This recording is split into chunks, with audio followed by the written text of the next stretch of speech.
الحمد لله رب العالمين والعاقبة للمتقين والصلاة والسلام الأتمان المتلازمان على سيدنا محمد المصطفى صلى الله تعالى عليه وآله وسلم وعلى آله الطيبين الطاهرين وعلى أصحابه الغر الميامين. أما بعد، فقال الله عز وجل في كتابه المجيد والفرقان الحميد بعد أعوذ بالله من الشيطان الرجيم بسم الله الرحمن الرحيم يا أيها الذين آمنوا اتقوا الله حق تقاته ولا تموتن إلا وأنتم مسلمون. وقال الله في مقام آخر استعينوا بالصبر والصلاة إلى آخره.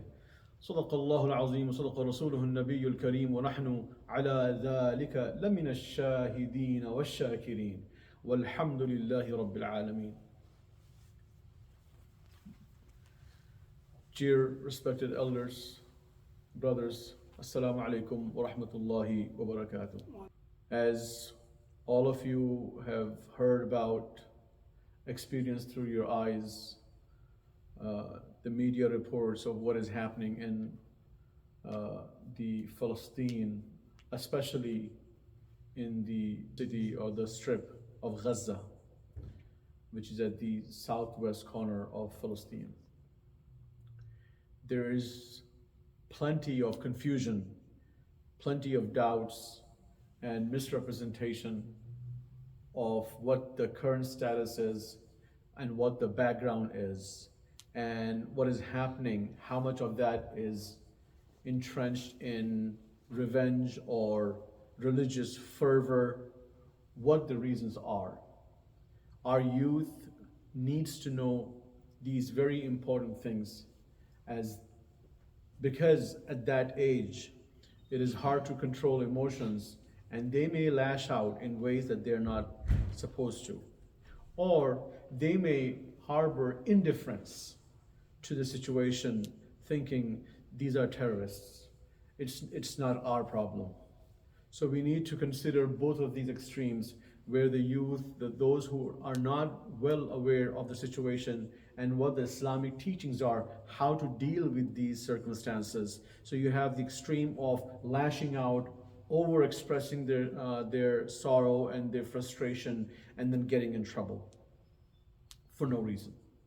And then the other end, we have those who could care less, who actually think that it is wrong what's happening.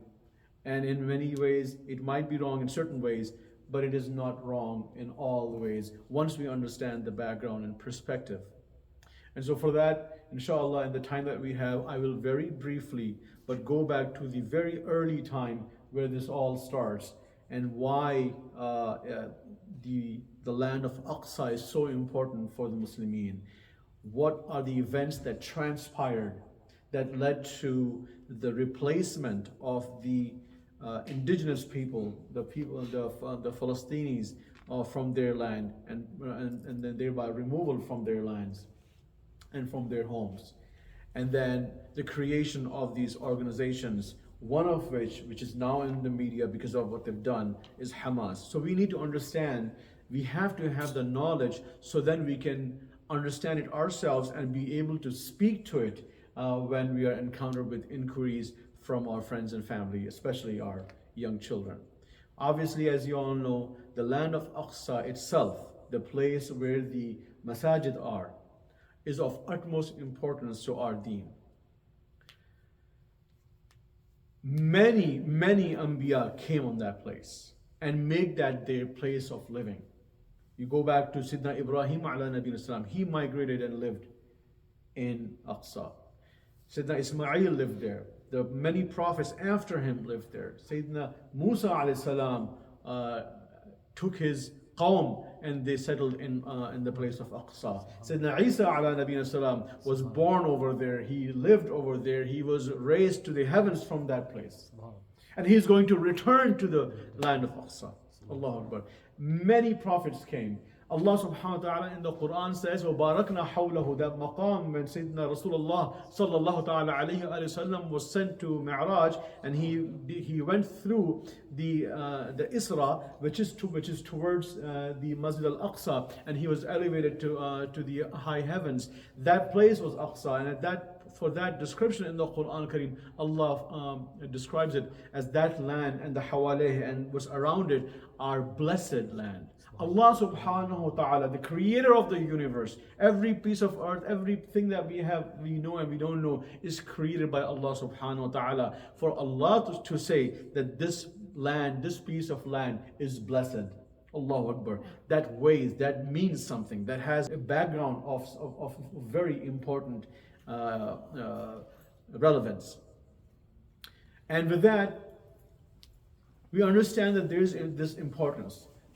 As you know, this is the first Qibla of the Muslimin. The only reason that the Qibla was changed, because obviously our beloved Prophet Sayyidina Muhammad sallallahu alaihi wasallam had it in his heart, because the Yahud would taunt at him that regardless of your different faith, that you're opposing us, you still are worshipping towards our place.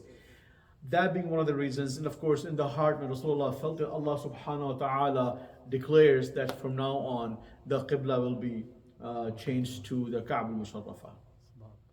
But the land itself is very important for the Muslimin. It is the third holiest site in Islam after Makkatul Mukarramah, after Madinatul Munawwara, then comes Masjid al-Aqsa.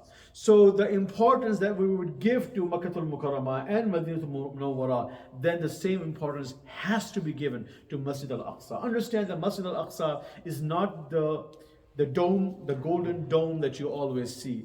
That is again a misrepresentation that I mentioned at the beginning of my bayan, that there are many misrepresentations in this regard. That whole land, the piece of land that there is in Aqsa, with multiple masajid and khanqa and zawiya, all of that is Aqsa. One of the masjids where Rasulullah was elevated is separate. That is given of more importance, if you will. But the Dome of the Rock is not Masjid al-Aqsa. That whole piece of land that there is Masjid al-Aqsa. Is Aqsa, the whole piece of land. And one of those, there are about less than a dozen musallas over there. And that is one of them. So, one of the reasons it is done, because it is also a holy site for the Jewish faith. And also a holy site for the Christian faith.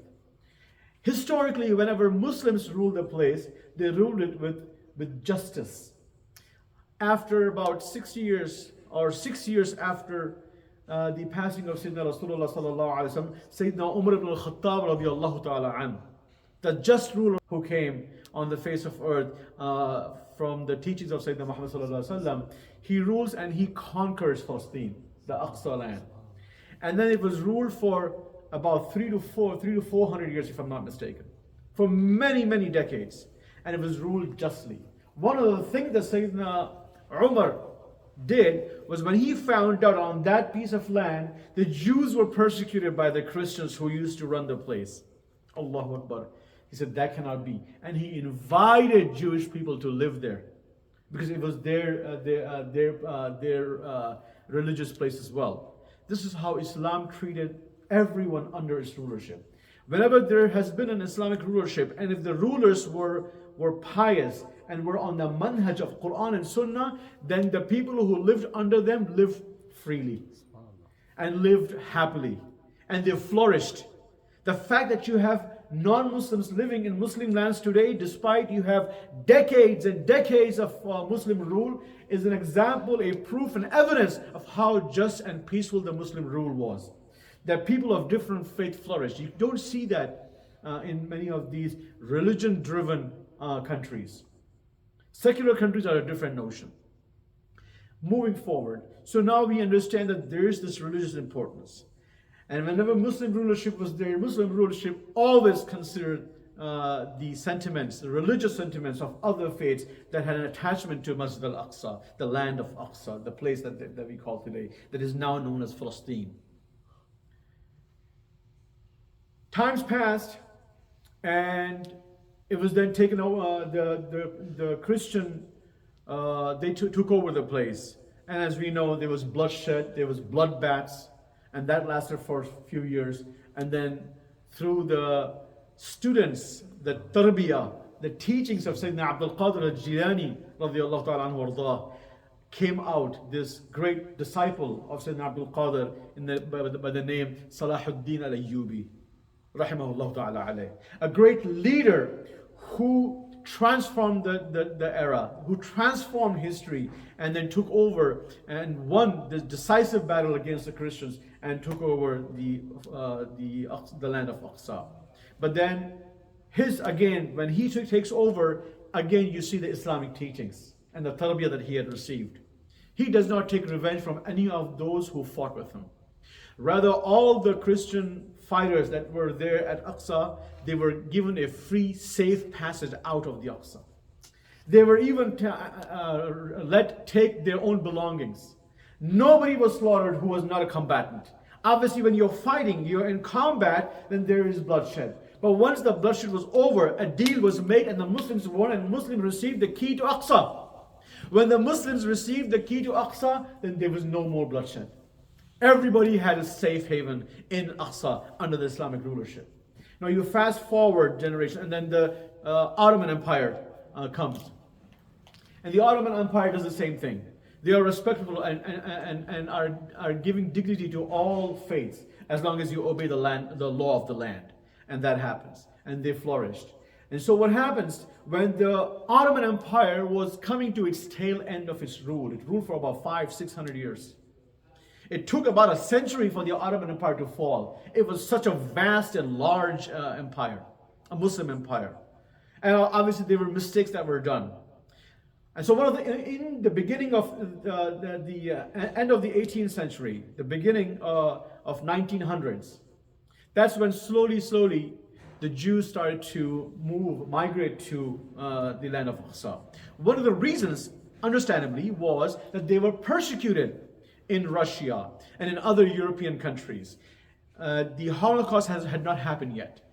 I'm talking about very early 1900s. So by 1910, they were moving in slowly but surely. There were 30,000 families who had moved in, 30,000 individuals who had moved in. And then a few years later, another batch came. So slowly but surely, but they were given, this was still under the Ottoman rule, albeit under a vassal of the governors. They let them in because they wanted to help, because there was a lot of open land, and they would come and they would settle in. They would have agricultural lands, the Jewish people, and they would flourish over there.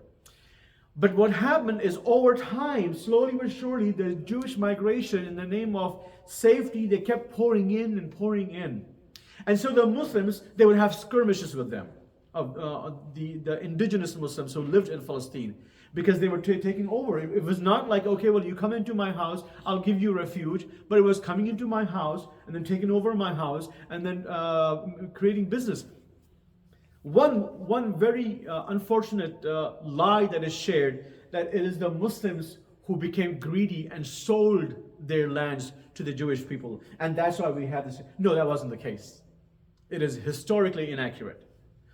What is more accurate is that the Muslims, their hands were twisted and forced to sell their lands from these outside powers, because they were coming well equipped, they were powerful, they were even rich. They came as one seeking safety and refuge, but then very quickly they became strong because they were being supported. Now, after that, when in the mid 1900s, when the World War I broke out, and the Ottoman Empire sided with the Axis, with Germany, and the Allies, Britain, US, England, and Poland, and all the other countries, they were called the Allies. They won a decisive this war. So what happens?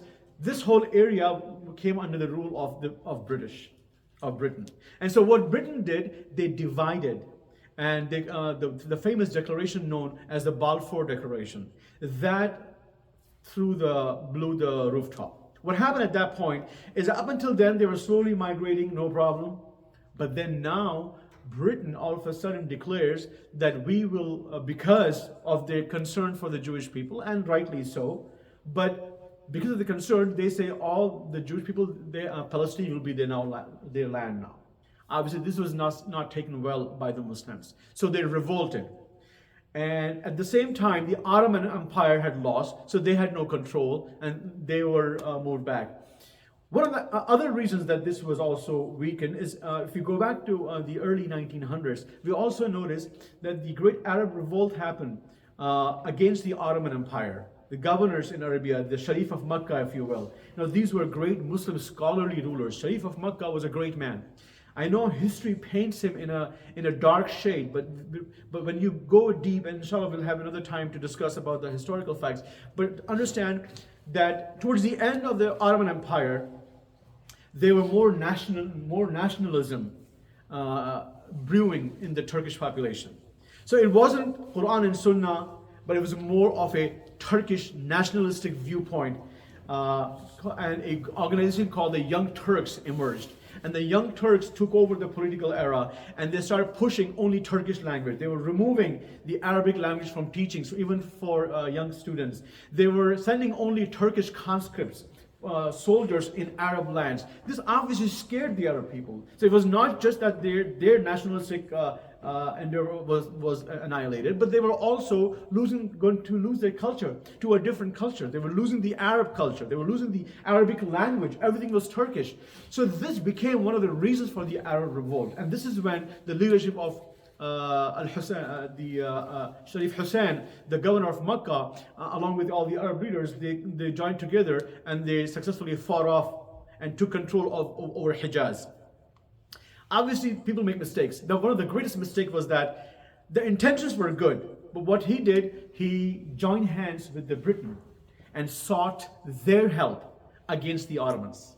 This was an internal dispute amongst the Muslims about nationalism. But what he did, and that was a grave mistake, and unfortunately that is what he's known for, is that he shook hands and he contracted with the Britain and trusted them to support him when he is able to get rid of the Ottoman control, that they would legitimize his rulership.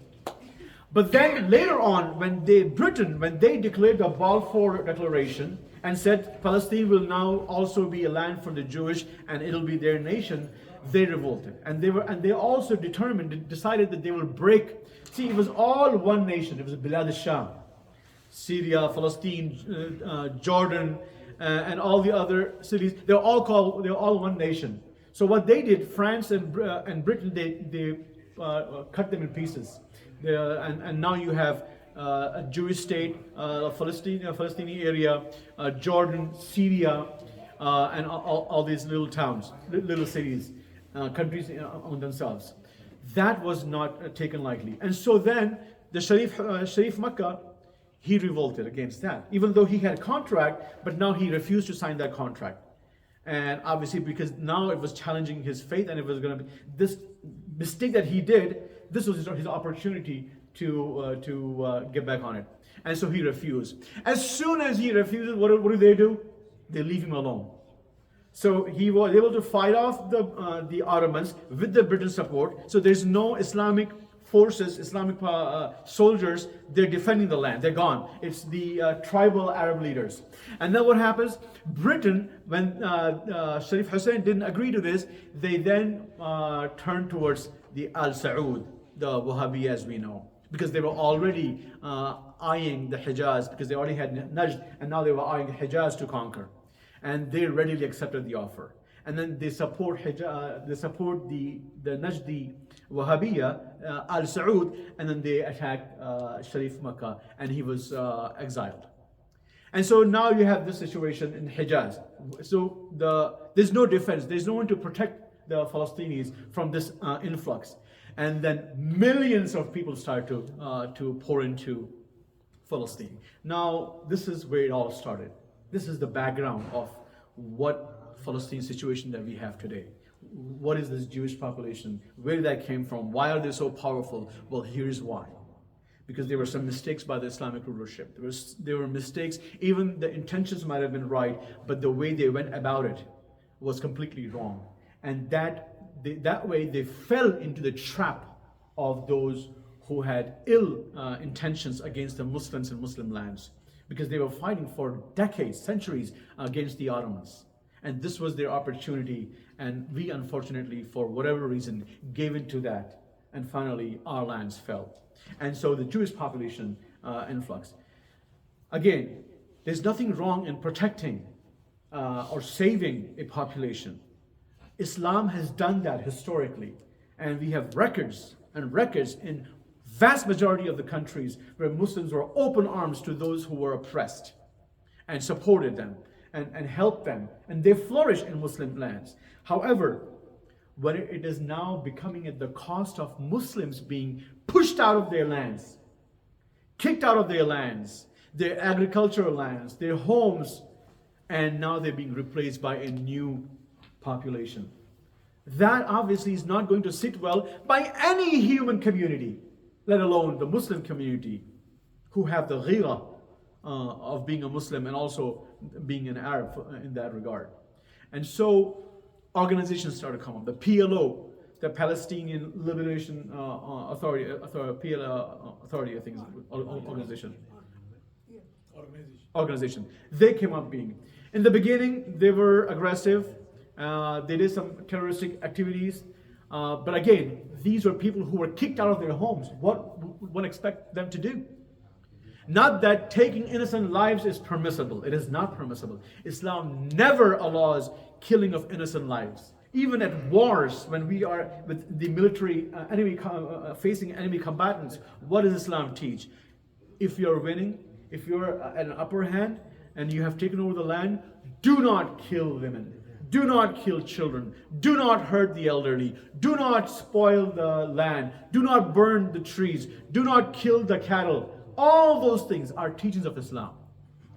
And those who are adherents of the teachings of Quran and Sunnah, they will follow the same teachings. But if somebody like ISIS, they are not adhering to the teachings of Quran and Sunnah. So when they are out there killing innocent people, that is not a representation of the Islamic teachings.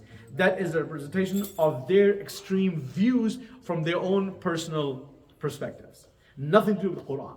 There are many other religious communities who are causing atrocities in the name of Christianity, in the name of Judaism, like the Zionists, for example, and in the name of Islam, for instance. But today, because Islam is on the flag post, everybody talks about that. But this is commonplace. The Jewish people, in the beginning, they murdered and they blew up many English structures. In the beginning time, because England was trying to, in the beginning, after the large influx, what they call the Aliyah. If you look up Aliyah on Google, you'll find that Aliyah was they're elevating to a new place, which is Masjid al-Aqsa. So they had about 5 or 6 waves of Aliyah, which is coming into the land of Aqsa. In the beginning, it was permitted, but later, when the Arabs complained and Britain wanted to somehow appease the Arabs too, so that there's not a dangerous civil unrest, they controlled that by limiting the population that was coming into Aqsa. But they didn't like that, so they started the Aliyah Bet, which is the illegal immigration. So it's actually called the illegal immigration, illegal move towards Aqsa. And that was also a large wave. And then about in 1947 or 48, when the Holocaust happened, that just all hell broke loose. And from Russia, from Poland, from Germany, from Austria, all these places, everyone wanted to come to Israel. Or the land of Palestine, which is now known as Israel. And then not only that, when things settled in, now they continue to invite more people from the US, from other well-off countries to come and strengthen their new country. So this is the background. So you have the PLO who organized, and then they became a little softer towards the end because, or it is considered, because what they did was they agreed with Ben-Gurion, another leader of the Jewish people, who agreed to splitting the lands. But this is only in words. They said, okay, we'll give you this area and we'll keep this area. And Muslims were literally getting 20% of the whole land. You have an entire population squeezed on the top northeast, and those after those multiple wars with the Arab countries in 47 and 53 and 67, they kept losing lands. And then this little strip that was left called Gaza, which used to be under the Egyptian territory and was taken over, annexed by Israelis, and then again through mediation was returned, and the Palestinians were allowed to live there. As you know, this is now the largest open air prison. Millions of people live in that little strip, and everything is controlled. Food cannot come in without the Jewish sources. Water cannot reach them. Their water is rationed, so they get sources of water once a week. So they have to fill all these tanks in their houses. Life is so miserable that you can't imagine. The only way that they're surviving in Gaza is because of the underground tunnels that they have dug. They have underground tunnels into Israel and underground tunnels into Egypt. And through Egyptian tunnels is where they get their food supplies and living amenities that they're able to live in a somewhat feasible way. But that is no life. And of course the population is increasing. And then all of a sudden you have this continuous barrage of restrictions. Life was purposefully made difficult for them to live. And the expectation is the more you trouble them, the more you bother them, the more you make it difficult for them, more you suffocate them, the more you limit their resources, they will just give up and go away. But alhamdulillah, this is a great qawm. This is a great ummah. Despite all the weaknesses that we have, but that resolute determination that this is our land, Allah subhanahu wa ta'ala has given us this land and we are not going to leave. And then when the PLO weakens and they make these agreements and the agreements were reneged by them, the people turned against the PLO and they became weak. And so this new organization comes up. And this is actually a wing of the Ikhwan al-Muslimin from Egypt. Again, another terrorist organization. So will they come in, and they come in strong. Obviously, these are all children of Palestine. These are all children of Gaza. They're all born and raised there. They've been raised in this apartheid-like situation where everything is controlled. They don't have a life to live. And so they get stronger and stronger. And when they had a democratic election, they won by a landslide. It was shocking to the world community that Hamas would win. But even though then Hamas wins this election, it was not recognized by any of the Western countries, including Israel. Some of the Arab countries agreed upon it. India actually was one of the first ones in the beginning to agree upon it. India has always been supporting the Palestinian cause while maintaining reasonable relationships with Israel as well, and business relationships, which is fine. It is a country. They have to maintain connections and network with all the countries. But they were always for the Palestinian cause because they are living in an apartheid situation. Life is so difficult, it cannot be even expressed in words. I mean, you've seen the images, you've seen everything. And then Hamas gets strong and now they are active. Obviously, that now becomes a good reason. So here you have clustered in one little area. You can't get the food that you want. You can't get the education that you want. Children will not be given resources to learn even the sciences. Chemicals to learn, chemistry will not be taught. Everything is restricted. And every day as they go into work, into the neighboring areas, they are going through multiple checkpoints. And many times they are late in going and late in coming. No respect. I mean, we today get indignant when somebody so much as stares at us. Just look at, what are you looking at? That's what we tell them. Just by looking at somebody, we feel indignant. We feel disrespected. Like, how dare you look at me like that? Imagine living your entire life where you are oppressed, where you're disrespected, you're kicked, your livelihood is taken away, your resources are taken away, your agricultural land that you had for generations is taken away.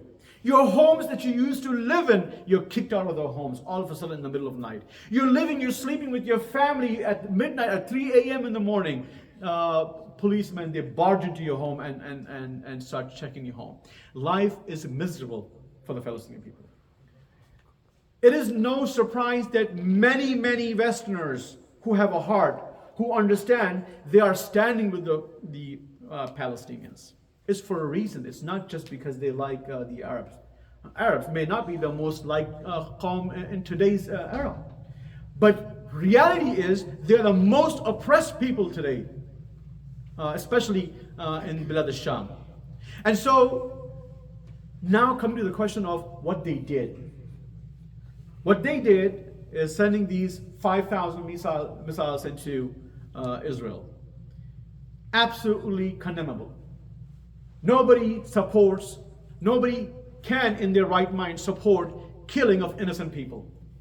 As I said at the beginning, that Islam actually prohibits, even during wartime, when you are facing an enemy combatant and you have an upper hand, not to hurt women, not to hurt the children, not to hurt the elderly. Don't even damage the plants and trees that are out there, the gardens. Don't kill the cattle. Don't kill the animals. Nothing. Allahu Akbar. That teaching that people purport to be adhering to, they cannot be doing such things. But what do you expect from people? What caused them? Where is the condemnation of the continuous barrage of attacks and murder and killing and raping and disrespect and causing misery to the lives of those people? Where is the condemnation for that? Where is the address for that? There is no address. I think I've taken too long of a time.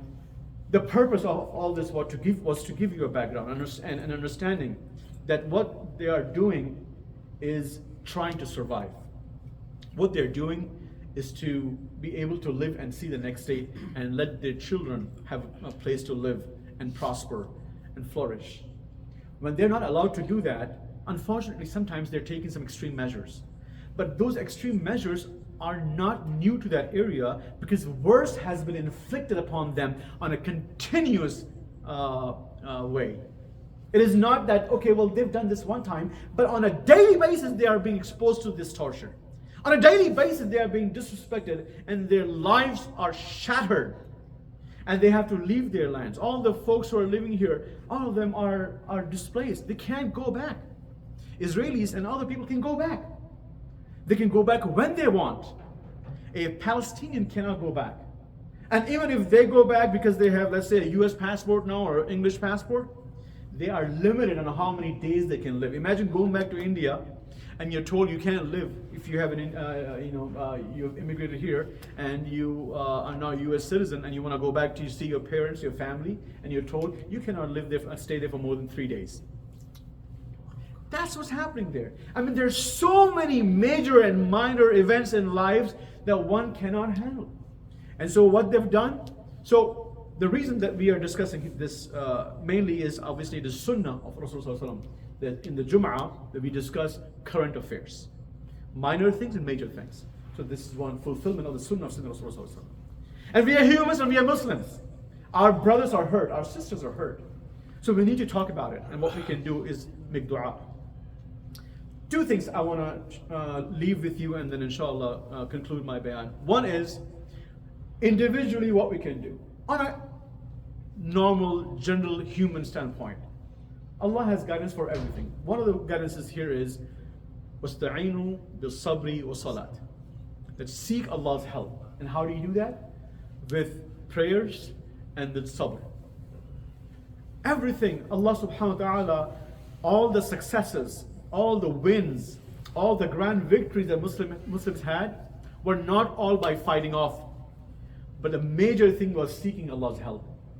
A major resource was seeking Allah's help.